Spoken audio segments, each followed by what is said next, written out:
Scan to unlock Sovi and ace your tests.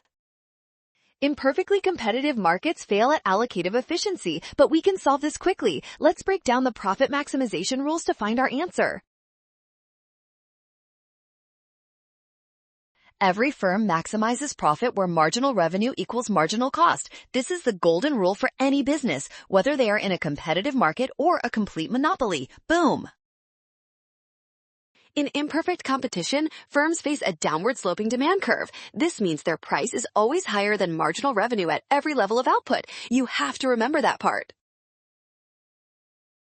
Since price exceeds marginal revenue and marginal revenue equals marginal cost, price must be greater than marginal cost. That makes option B our final winner.